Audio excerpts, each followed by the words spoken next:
দেখুন, আমাদের মধ্যে তো আত্মীয়তার সম্পর্ক হতে যাচ্ছে, সবই ফাইনাল। বিষয়টা হলো, আপনি বিশ্ববিদ্যালয়ের শিক্ষক, আপনার স্ত্রীও তাই। আপনাদের সার্বিক অবস্থা ভালো, কিন্তু আমার অবস্থা তো সেরকম নয়। আমার বইগুলো ছাড়া বাসার সব কিছু জমা করলে একটা পিক আপ ভ্যানেই জায়গা হয়ে যাবে। আমার বাসভবনের ভেতরে 2টি রুম, বাইরে আরেকটা রুম আছে, সেখানে দেশের কর্মকর্তারা সহ বিভিন্ন লোকজন আসেন আমার সঙ্গে বৈঠক করতে। বাড়ি কেনার মতো টাকা আমার নেই। একটি বাড়ি ভাড়া নিয়েছে, সেখানে একটা ফ্লোরে মোস্তফা থাকে আর অন্য ফ্লোরে থাকে মোস্তাবা। আপনি একটু আপনার মেয়ের সঙ্গে কথা বলুন, সেই যেন এমনটা না ভাবে যে দেশের সর্বোচ্চ নেতার পুত্রবোধ হতে যাচ্ছে, না জানি কত কি। কিন্তু আমাদের জীবনযাপন এরকমই। আপনাদের অবস্থায় তুলনামূলকভাবে আমাদের চেয়ে ভালো। আপনার মেয়েকে এসব বিষয়ে একটু খুলে বলবেন। ইরানের বিশিষ্ট শিক্ষাবিদ ডক্টর হাদ্দাদ আদলের মেয়ের সঙ্গে দ্বিতীয় ছেলে মোজতাবার বিয়ে সম্পন্ন করার আগে হবু বেয়ায়ের কাছে এভাবেই নিজের আর্থিক ও পারিবারিক অবস্থা বর্ণনা করেছিলেন ইরানের সর্বোচ্চ নেতা আয়াতুল্লাহ উজমা খামেনি। এই কথোপকথন 1999 অথবা 2000 সালের কোনো এক সময়ের। এর অন্তত 10 বছর আগে আয়াতুল্লাহ উজমা খামেনি ইরানের সর্বোচ্চ নেতা হিসেবে নির্বাচিত হন। সর্বোচ্চ নেতার পদ গ্রহণের আগে 2 মেয়াদে ইরানের প্রেসিডেন্ট ছিলেন তিনি। এরও আগে সংসদ সদস্য সহ বিভিন্ন গুরুত্বপূর্ণ রাজনৈতিক ও রাষ্ট্রীয় দায়িত্ব পালন করেছেন তিনি। কিন্তু ভোগ বিলাসিতার আতিশয্য তাকে কখনোই স্পর্শ করতে পারেনি। তার সততা, পবিত্রতা ও দানশীলতায় মানুষ বিস্মিত। আয়াতুল্লাহ খামেনির 6 সন্তান, 4 ছেলে ও 2 মেয়ে। ছেলেদের 4 জনই আলেম। উচ্চশিক্ষিত 6 সন্তানের কাউকেই সরকারি বেসরকারি কোনো পদে ঢুকতে দেননি এবং অর্থনৈতিক তৎপরতায় জড়াতে দেননি তিনি।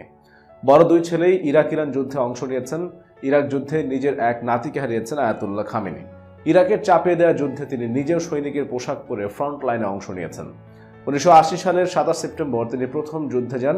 যুদ্ধে যাওয়ার জন্য পরিবারের সদস্যদের কাছ থেকে যখন বিদায় নেন, তখন একবারের জন্য ভাবেননি যুদ্ধ থেকে অক্ষত ফেরা সম্ভব হবে। ইরানের জাতীয় সম্প্রচার সংস্থাকে দেয়া এক সাক্ষাৎকারে তিনি সেই মুহূর্তের বর্ণনা দিয়েছেন এভাবে: যুদ্ধক্ষেত্র থেকে আবার ফিরবো এমন কোনো আশা আমার ছিল না। আমি নিশ্চিত ছিলাম যে আর ফেরা হবে না। আমার মনে আছে, আমি যখন ঘরবাড়ি ও বউ বাচ্চাদের দিকে তাকাচ্ছিলাম, তখন শেষ বিদায় ধরেই নিয়ে সবকিছু দেখছিলাম। আমি ভেবেছিলাম এটাই শেষ চাওয়া, তাদের সঙ্গে আর দেখা হবে না। আয়াতুল্লাহ খামেনির সঙ্গে যারা যুদ্ধে গিয়েছিলেন তাদের অনেকেরই আর ফেরা হয়নি। ইসলামী বিপ্লবী ইরানের ইতিহাসের আরেক প্রখ্যাত ব্যক্তিত্ব ও প্রথম প্রতিরক্ষামন্ত্রী মুস্তফা চামরান তাদের অন্যতম। মোস্তফা চামরান ও আয়াতুল্লাহ খামেনিকে একই দিনে যুদ্ধে যাওয়ার অনুমতি দিয়েছিলেন ইমাম খোমেনি।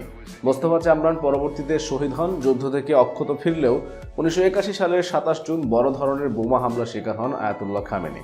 তেহরানের আবুজার মসজিদে বক্তৃতা দেওয়ার সময় টেবিলে পেতে রাখা এক বোমায় মারাত্মকভাবে আহত হন। তিনি ওই বিস্ফোরণ থেকে কোনো ক্রমে বেঁচে যান। সবচেয়ে বেশি আঘাত পান ডান হাত ও ডান পায়ে। কয়েক দফা অস্ত্রোপচারের পর সুস্থ হয়ে উঠলেও ডান হাত আজও পুরোপুরি ঠিক হয়নি। তার ডান হাতটি এখনও অবশ বলে মনে হয়।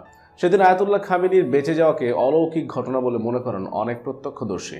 সেদিনের হামলা পরবর্তী অনুভূতি প্রসঙ্গে আয়াতুল্লাহ খামেনি এক সাক্ষাৎকারে বলেছেন, মনে হলো মরেই যাচ্ছি। পুরোপুরি বুঝতে পারছিলাম যে আমার প্রাণ নিয়ে নেওয়া হচ্ছে, আমি চলে যাচ্ছে। এ সময় হঠাৎ মনে হলো আমি যে মরে যাচ্ছি, আখিরাতের জন্য সঙ্গে করে কি নিয়ে যাচ্ছে। বাস্তবে যেন আমি একটা খড়ের টুকরোর মতো জমিন ও আসমানের মাঝখানে ভাসছিলাম। একদম কোথাও সংযোগ ছিল না। হতাশ হয়ে পড়েছিলাম। বললাম, হে পরওয়ারদিগার, আমি আপনার কাছে ফিরছি। একটি স্বপ্নের বাস্তবায়ন হবে বলে হয়তো অলৌকিকভাবে মৃত্যুর দুয়ার থেকে ফিরে আসেন তিনি। ইরানে বিপ্লব বিজয়েরও প্রায় 11 বছর আগের কথা। হঠাৎ এক রাতে আয়াতুল্লাহ উজমা খামেনি স্বপ্নে দেখলেন ইমাম খোমেনি ইন্তেকাল করেছেন। আয়াতুল্লাহ খামেনি তার স্মৃতিকথায় সেই স্বপ্নের বর্ণনা দিয়েছেন এভাবে: স্বপ্নে দেখলাম ইমাম খোমেনি ইন্তেকাল করেছেন।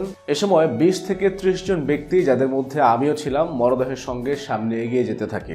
একসময় মরদেহ একটি টিলায় পৌঁছে যায়। বেশিরভাগ মানুষ টিলার নিচে থেকে যায়।